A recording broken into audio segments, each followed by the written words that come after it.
Hi, my name is David Keeler. I'm 12 years old. Today's date is April 26, 2008. I'm in Sacramento, California, and I'm going to be interviewing my grandpa. My name is Lyle Keeler. My age is 80, and this is April the 26th, and I'm being interviewed by my grandson, David Keeler. And do you have any questions now, David? Or? Yeah. How was your daily life different from mine? Well, it was pretty rough. I didn't have it easy at all. We had where I was raised on the farm. We didn't have running water. We didn't have bathroom facilities. We didn't have electricity or anything like that. You didn't have bathroom facilities? No. Where did you go to the bathroom? We had what they call an outhouse. It was quite a distance from the house, and that's where you went to the bathroom. What was Christmas like for you? Christmas, all we had for Christmas, we'd generally get an apple and an orange. I only remember one time getting a toy. I got a little scooter, me and my brother together, got it together, and we had to share that. And that's the only real Christmas present I can remember. I know that we had a little country church, and we'd go there, and they'd have a Christmas program, and each one of the kids would get a sack of candy, and I thought that was really great. But as far as presents, I can't remember getting very many presents other than we'd have a sock with an apple and an orange, maybe a little candy. That was about it. Of course, we always had a nice Christmas dinner.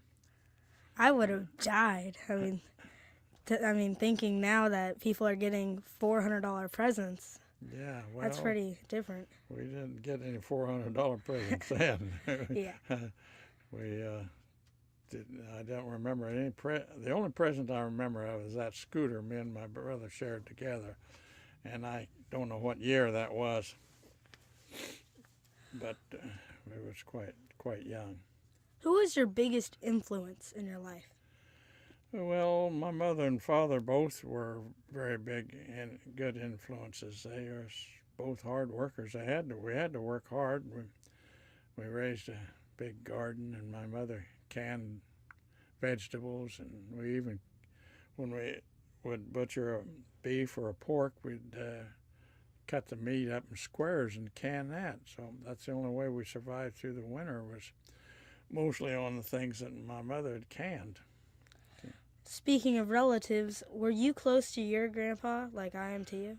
No, my grandfather Keeler, he died in '06, so I didn't know him. And my grandfather on my mother's side, I was not close to him at all. And too bad, but that's the way it was. Why weren't you close to him? I don't know. He was this person that was kind of distant. He didn't make friends easy. I don't know. And we lived not too close to him either, so I didn't get to see him very much. What was your mom like? She was a very nice mother, and she was a hard worker. She was a nice lady. She was the best. Her and my grandmother Keeler, she was also a big influence in my life. She was a great person. Me and my brother used to stay all night with her, and she had a feather bed, which was really soft. They'd make the mattress out of feathers, chicken feathers and duck feathers or whatever, and it was quite soft, That was considered soft then? Yeah. Wow. Feather beds. Did you have a big family? Yes, I did. I had 1, 2, 3, 4, 5 brothers. Yeah, there was 11 of us. That's insane. You're almost a dozen. Yeah. Yeah. Did you have fun with your brothers and sisters? Oh, yes, we'd go horseback riding, and we didn't have too many games we could play. I remember we used to take a stick and put a cross on it, and we had an old wagon rim. We'd use that to roll down the hill and things like that, You said you had a very big family. What was your car? How did you guys How'd you get transportation? Well, when I was the place where I was born, I know my father had an old Model T that didn't run a lot of times, so we went in the wagon most of the time. And the closest store shopping was an old country store 12 miles from us. So we would take our eggs and cream, and they would buy our eggs and cream, and then we'd take the money from that and buy a few staples, groceries, flour and sugar and things like that. But the vegetables, we raised all those in the garden, and meat, of course, we had our own animals, so we butchered our own meat, pork and beef both. What accomplishment are you most proud of? Well, raising a nice family. I had 4 children. Your dad was the youngest, and had Teresa, and then Lynn, and then Arlene, and then your dad, Bob, and they all turned out good. So, Is your life different now than what you expected? very much so. Yes, very much so. Because I have a nice home I live in, and I have all of the utilities that I didn't have when I was a boy. If you could only give me one piece of advice, what would it be? Treat everybody the way you want to be treated, and whoever your employer is, well, I give him an honest day's work. You said your lifestyle was not easy. What were one of your problems?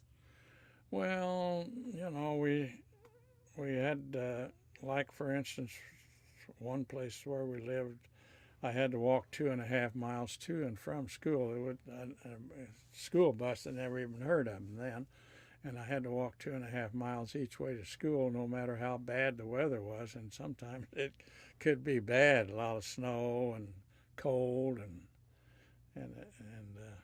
we walked it no matter how bad the weather was, because we didn't have transportation. You have previously told me you had a problem with grasshoppers. Can you tell me more about that? Oh yes, just much when they left the field, there was much vegetation on this table as there was in your field. They just come in swarms. You could hear them coming. Actually they were so bad, so thick, that when you drive on the road, your car would actually slip. Like on snow. They were just mats of them, and it was terrible. They'd get in your clothes and your shirt. How did your mother feel about the grasshoppers?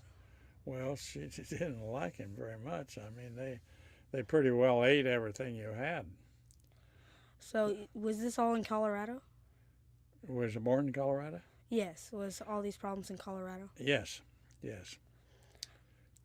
I heard there was a dust bowl in Colorado. Were you involved in that? Well, I remember, yes, very much so. I remember the one storm.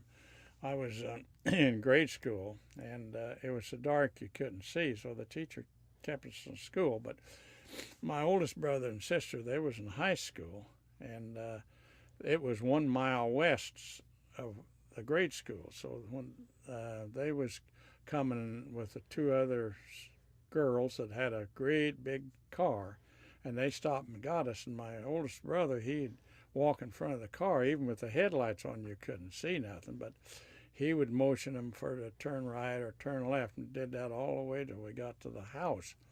And Mother had a couple lanterns or lamps in the window, kerosene lamps, because we didn't have electricity.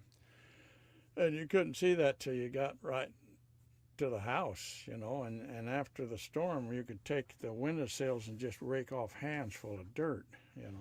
About how old were you? I think at that particular storm I'm talking about, I was probably in the 2nd grade. I think I was in, I was in 35, 5'8". I would probably be in the 2nd or 3rd grade. 3rd grade, I think. Do you remember smelling or eating the dust? Oh, the dust would get in your mouth and your nose, and you spit out, the little balls of, mud like. You said you grew up on a farm. Did it affect the animals? Well, there was a lot of the animals that died. The dust blew in their nostrils, and they couldn't breathe, and Unfortunately, there's a lot of people lost their lives, got lost in the storm. Because if you was outside, you couldn't see nothing, and you couldn't find your way back to the house or anything. One time, things got so bad, your dad collected thistles to feed the cows. Can you tell me more about that? Well, that was one of the droughts. We didn't have too much rain during the 30s. The 30s was not one good year in the 30s, and there was a drought, and we didn't raise any grain. So my dad and uncle stacked thistles, and this was going to feed the cattle through the winter, and the cattle started choking on the thistles, and we lost some cattle, so they wound up burning the thistles. Now, how we survived, and the cattle lived, I don't know. I don't know that, don't remember that, but we had nothing to feed the livestock on. You said that neighbors helped each other out to survive. Can you tell me more about that? Well, yes, and I remember one time we came home, and there was several people out in our field. That year we raised a lot of beans, and they was out in the field. And a lot of the neighbors were helping themselves, and they didn't say nothing to you, and that's the way it was. I mean, if your neighbor next door had a lot of corn, and you wanted some roasting ears, you just helped yourself.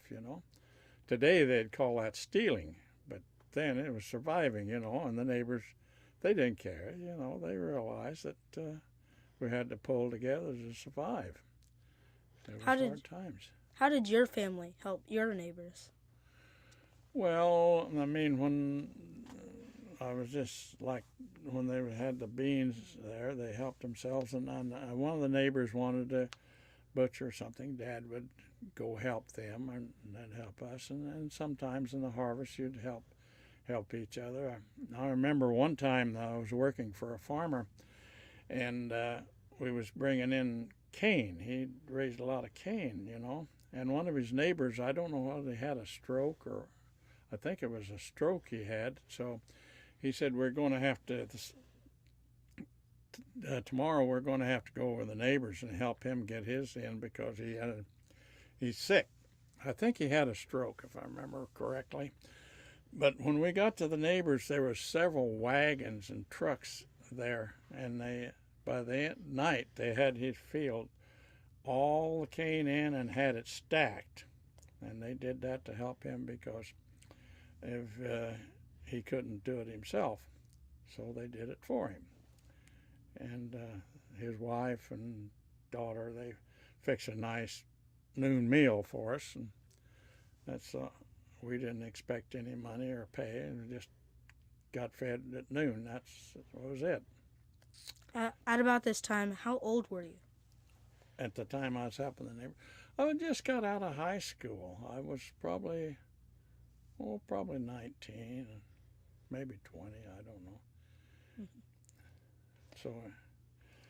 So I worked for the farmers quite a bit, and even before I got out of high school, I'd help in the harvest during the summer and drive tractors and worked in the hay meadows and done a little bit of everything. Your brother was in the war. Can you tell me more about that? Yes, he was injured in Hanover, Germany. He lost both of his legs. The enemy spy. He was a forward observer. He had to go ahead and try to spot the enemy, but they spotted him, and they started firing at him. And there was a mine that I understand blew up there too, and he had a lot of shrapnel all over in his body, but he didn't leave until he had got the enemy. He'd gunned down the enemy. How are you informed about this?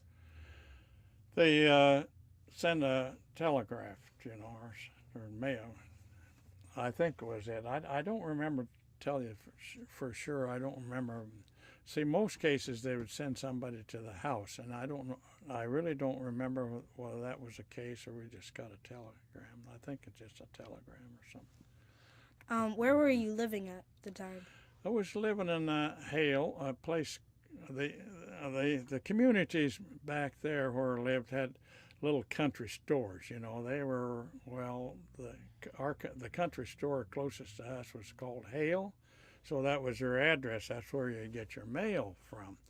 And at that particular time, we was living not too far from the store. Where I was born was probably about 12 miles from the store. So if we wanted to take our eggs and cream down and get groceries, we had to travel 12 miles in the wagon there and back. When your brother was injured in war, your neighbors did something special for your mother. Can you tell me more about that? They collected money to send her back to see him. He was in Michigan at the hospital in Battle Creek, Michigan. And they sent her back to pay her airfare and her hotel. So, was that expensive?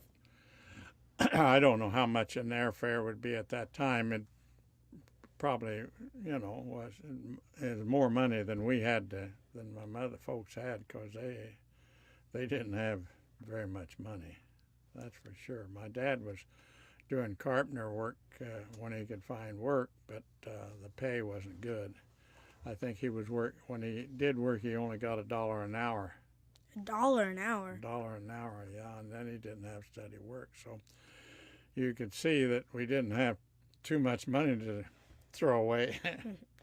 Why did you decide to come to California? I had a friend that was in the service, and he stayed out here, and he wrote and told me, asked me to come out, so I did. And at the time I got the letter from him, it was really cold back there. I mean, it was cold. I think it was about 9 below the morning I left. And that's pretty chilly. When you moved to California, how did you meet Grandma? She was working in a restaurant called the Red Barn. The Red Barn? The Red Barn, yeah. It was on Fulton Avenue. It's not there anymore, I think. But anyhow, she was working there. How did you recognize her? Well, I don't know. We just got to talking, and and I asked her for a date, and one thing left to another, and so we went out together several times, and then we got married.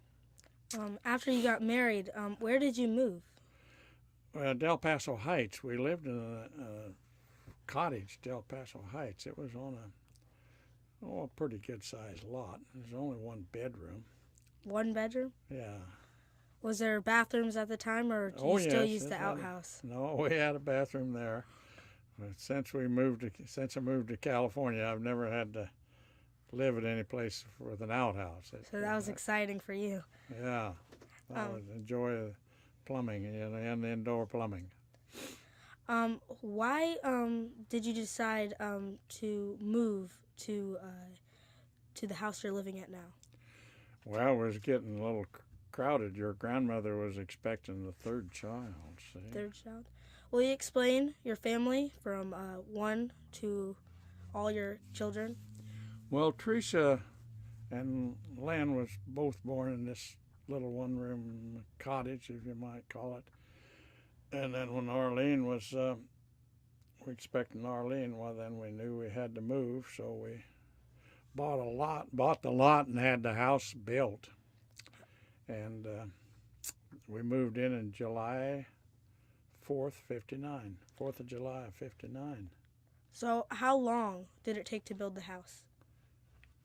It seemed like maybe a month before they got it done. I don't know. A month? Well, because there was a little problem. There was 2 builders, and they got in an argument, and this, that, and the other. So there was a little problem there. See.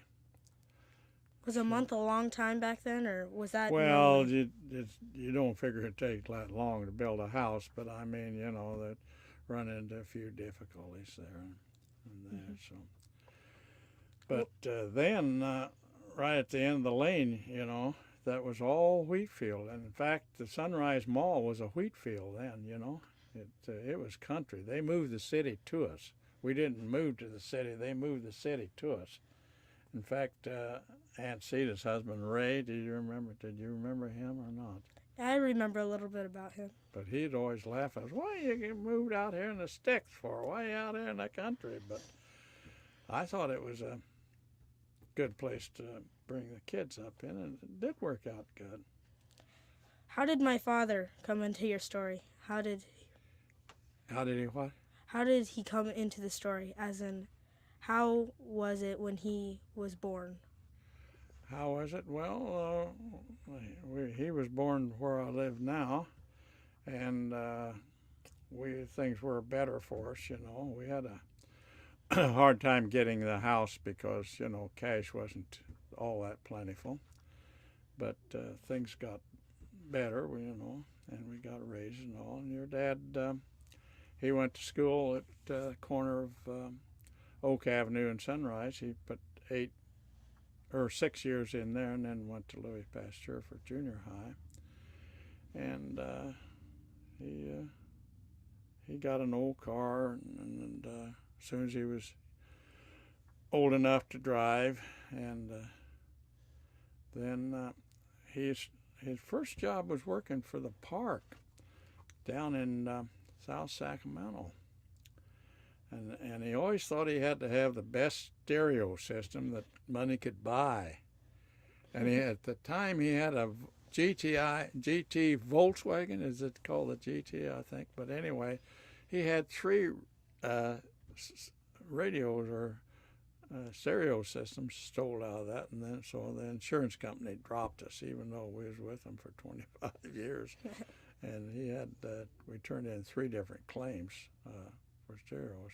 Southland Park, that's where it was, because that's not that good an area. Then he got on with the roadway, thanks God, because that's been a good job for him. Was he a good kid? Very good, yes, very good. As a matter of fact, we didn't have too much trouble with any of the 4. That's what makes me so happy. They all turned out what I think was good.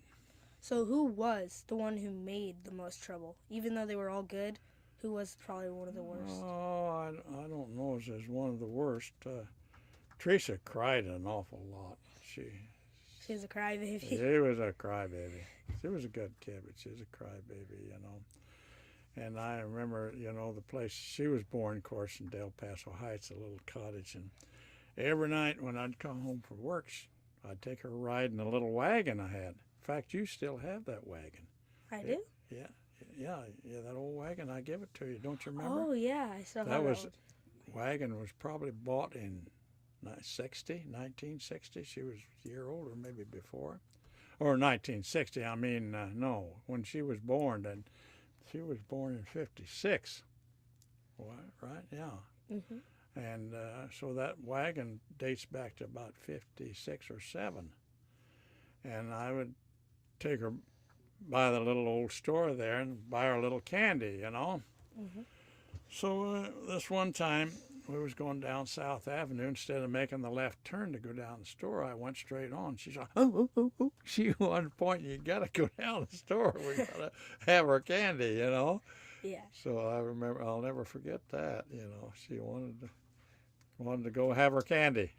What was your job back then? Oh, I worked for the Pacific Fruit Express. And then I worked for it for 26 years, and then it closed down. So I put my last 10 years in at the Southern Pacific. The PFE was owned jointly by UPSP. Was owned jointly by the UPSP. So, did you ever take my dad or any of your kids to work with you? I took your dad, and he liked, because there was a person there that sold candy bars, and he'd always give your dad a candy bar, and he liked that, So. Just your hands. What? Just your hands. Oh, I'm sorry. And so anyway, and once in a while we'd go upstairs, and the lady there would give him a candy if she had some, or chewing gum or whatever. So he liked going to work. When did Uncle Len, when did he move out to Los Angeles? He went to college there, and so he went there when he was a freshman in college. So he had been probably 19, more like basically. Yeah. So will you tell me a little bit more about your family and where all your kids went to school? And My brothers and sisters. yes. Well, the first school I went to was called Liberty. It was a one-room schoolhouse, and all 8 grades were there. There was only 8 grades back then, or All 8 grades were taught in a one-room schoolhouse. I went there till I was in the 4th grade, and then we moved closer down to the Hale store. We were very close there, and then I went to a different school. It was only a one-room school also. Back then, the schools were just one-room schools, and the teacher taught all 8 grades. how many kids were there in school? Oh, they was probably, I don't know, maybe 20, 20 kids in all 15 or 20, yeah. per grade, or all? No, the whole school, Was 20 kids? yeah. The teacher had to teach them all. And I think my school was small with 100 kids. Yeah. What did you eat back then? Was there any fast food places or restaurants? No. Where I was born at was probably about 35 miles from any town. St. Francis, Kansas, Burlington, Colorado, and Ray, Colorado. They was all approximately the same distance from us, probably about 35 miles. So a lot of times we'd go to Ray and sometimes St. Francis. And we would go to town while we'd get 10 cents to spend. And I would go and get an ice cream cone for a nickel. And you'd get a pretty good-sized candy bar for a nickel then, too. How much was 10 cents back then? How much is it now? Well, it would buy 10 cents would buy you a candy bar and an ice cream cone. So it's about $2 altogether nowadays. I would say probably close to it, yeah. How much were cars back then? You could buy a new Model A for about $600-700. $600 or $700. And I think my friend bought a brand new '56 Chevrolet, and I think they were running around $1,700-1,800 at that time. About that, you know. I never had a new car until we bought the Honda. I've had 2 new Hondas, and the first Honda was 87, and I don't remember how much I paid for it. The Honda I have now is a 91. I bought it, and we bought it new, and I think I paid around $16,000 or $17,000 for it. Is it the one that you still drive right now? Yeah, my pickup I bought new is it's a 98. I bought it in December of 97, and out the door it was a little over 17,000. What was your first car? It was a '39 Ford, and it wasn't a very good car, and I didn't keep it very long, and I got a '41 Ford, and that's what I drove to California. Explain to me how you got it. Did your dad buy it for you, or did you have to save up the money, or how'd that happen? My first car, believe it or not, I was working at a town called Yuma. It was a little freight station there, and I was hauling freight. And one of the girls, there was also somebody in there selling insurance, and his secretary wanted me to buy tickets. They had a raffle at one of the dances for a new tractor. And believe it or not, I won that. And so that's what I used to buy the car with. You sold the tractor, or? I turned it back in. You turned it in? Yeah. And that's where you got the Model A? No, the '39 Ford. I never did own a Model A. The Model A's were good old cars, but I never owned one. My first car was a '39 Ford. '39 Ford. Now, how was my dad's first car? His first car, he had an old Chevy Nova, and he didn't like that too well. And guys, I'm trying to think of the second car. Well, the Volkswagen was the third car he owned, the one that got the radio stolen out of. I can't think of the name of the second car he had, but anyhow, the Volkswagen was the third car, and that's the one that had the radio stolen out of. And at that time, he was working for the Park District, Southland Park. The radio was stolen? Yeah, they broke the black glass and stole this radio out 3 different times. 3 different times? Lost 3 radios or stereo sets, 3 of them. Did he find out who stole them? Or? Oh, no. So he just had to go buy a new one? Yes. We turned it into the insurance company all 3 times. The 3rd time they canceled our policy, even though we had been with them 20-some years. How much was the price of gas? Oh, gosh, I don't remember. It was, at that time, I'm sure it was less than $1 a gallon. When you were first growing up and your first car, how much was the gas then? You know, to be honest, I don't remember, but I'm going to say I'm making a guess that it's probably about 40, 50 cents maybe. 40 or 50 cents? I think. That sounds insane. I don't know for sure. That's pretty cheap comparing. Yeah, it was a lot cheaper than now. $4 a gallon today. Yeah. It was a lot cheaper. So anyhow.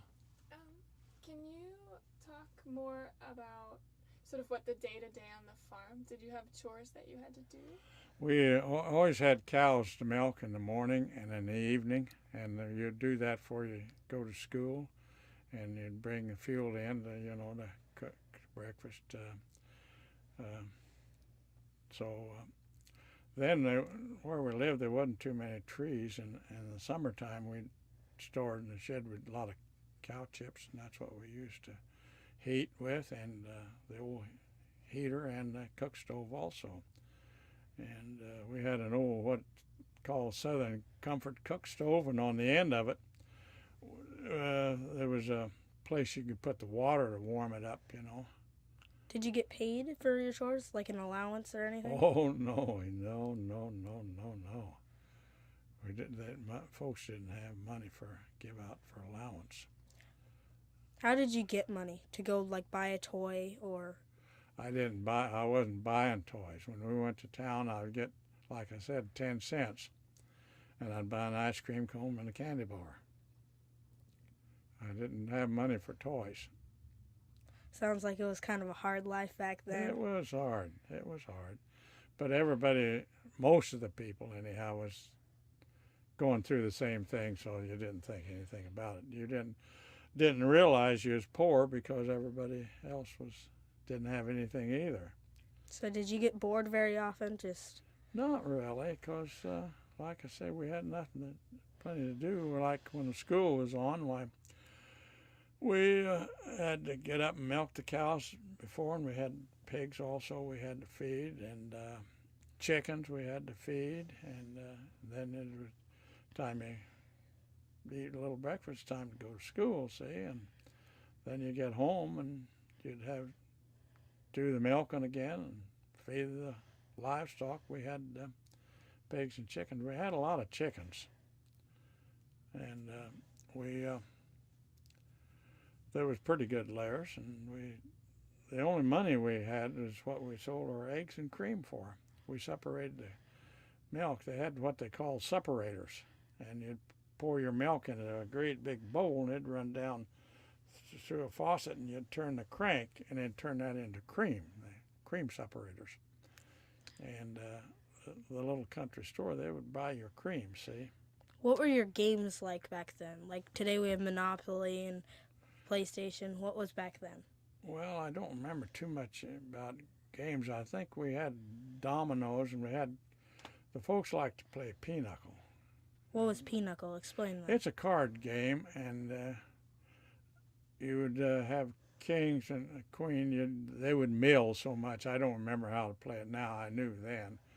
But then you'd play it in several hands until somebody got up to a certain amount, and then that would be called, they would win then, see. So you'd bid, I'll bid so much, you'd look at your hand and you'd say, I bid so much, and if you made it, fine, you'd write it down on a tablet, and if you didn't make it, maybe you'd go broke, so you'd cancel some out and so forth. So it's kind of like poker or Something you bet on? Well, I don't know. It'd be like that. Maybe it's somewhat like it. I don't know. Yeah. Did you cheat very often? Oh, I don't remember cheating. I'm not going to say I didn't, but I don't remember cheating. No. So, did your friends cheat very much? Like, Well, I never caught them at it. never caught. So anyhow, that was the deal. But I remember this one place where I was born. You know, the blizzards always come up from the north. You know, this wind and the things. And the place where I was born, the house was built right up against the bank, and the bank was level with the roof of the house. And they come up this blizzard this one night and blew the snow clear over and inside the house, and it blew it level with the top of the house, the drift. And we opened the door, and it was just a wall of snow. We had to tunnel out through that and then go get a scoop out. That was something. And I remember another time at that place, Dad had an old Model T, and him and my oldest brother was going to go someplace, and they went out, and it didn't have a top on it, so the seats, it was a two-seater, and it was full of snow, so they shoveled the snow out off in the seats and everything, and then they cranked, and they cranked, and they cranked, and they cranked, and they couldn't get the old car started. So what they did, they took a team of horses and hooked it on the front, and my oldest brother, got on the fender and whipped the horses while Dad started the car, and he'd get it going real fast, and he'd throw it in gear, and that's the way they got the old Model T started, see. So then they went to town. But I remember coming home from school, a lot of times the neighbors would stop, you know, and those old cars, you know, the headlights would stick out, you know, and many times I'd ride on the fender and hold on to the headlight and use the bumper as a footrest. Yeah, and so you'd either do that or stand on the running board, and they'd roll the window down, and you'd put your hand in the window and hold on that way. I rode many a mile that way, either riding on the fender or the bumper. If you'd get caught doing that today, you'd be in a heap of trouble, I'll tell you. Were there policemen down there, or any search and rescue? Very seldom. You know, the only one time I seen a policeman, one time was going to St. Francis, Kansas. My oldest brother was driving this old Model T, and here come the highway patrol, and Dad had him stop quick, and he got under the wheel and had Bob get over the other seat because Bob didn't have a license yet. Yeah, see, so I don't know whether we got a ticket or not. I don't remember. But I remember one time we was going to St. Francis, it was, and the back wheel come off and jumped over a fence, and we had a time getting that fixed. And then the rubber was very poor then, you know, and if you'd go to, like I say, the closest town was about 35 miles, somewhere around that, and if it was nothing to have 2 or 3 flats, you know, so you had to carry your own tire tools with you. You'd take the wheel off, take the tire off, and then they had tubes inside the tire, and you'd take and you'd put wherever the hole was, you'd put a piece of patching on the tube. You carried your own patching and your own tools, and you'd patch the tire, put it back, put the tube back in the tire, put it on the wheel, and then you'd had a hand pump. You'd have to pump it up, pump the tire up by hand, and that was not fun thing to do. That was work. And that may happen to you 2 or 3 times before you made the round trip. Is there anything else you'd like to share? Is it time close? Just a minute. 1 minute, huh? So that's what we had to live through then. The old cars wasn't very good, and I remember the old Model T, yeah, had the gas tank under the seat, and it was gravity flow. So this one hill we had to go up to go to the store, Dad would back up the hill because that's the only way you could get gas to the carburetor. And the Model A's was gravity flow too, but they changed that. They put the gas tank right in front of the windshield, so that eliminated that. It was gas would flow there, see? So You sure do have an interesting background. Yeah, what? You have an interesting background of your life. It's amazing how you live now and how much different it was back then. You can't even compare it. No way. There's no way you can compare it. You have a TV, VCR, Yeah. nice house. I mean, I would have told my dad then, they're going to have TVs and cellular phones that you can take pictures with. He said, "Oh, Yeah. It's amazing. Yeah, and they talk about Buck Roger, how he'd fly in space, and they thought that was so ridiculous. But look, we went to the moon and circled the moon and back is all we've done. So it is really different. You can't compare the two ages together. You can't compare them at all. It's well.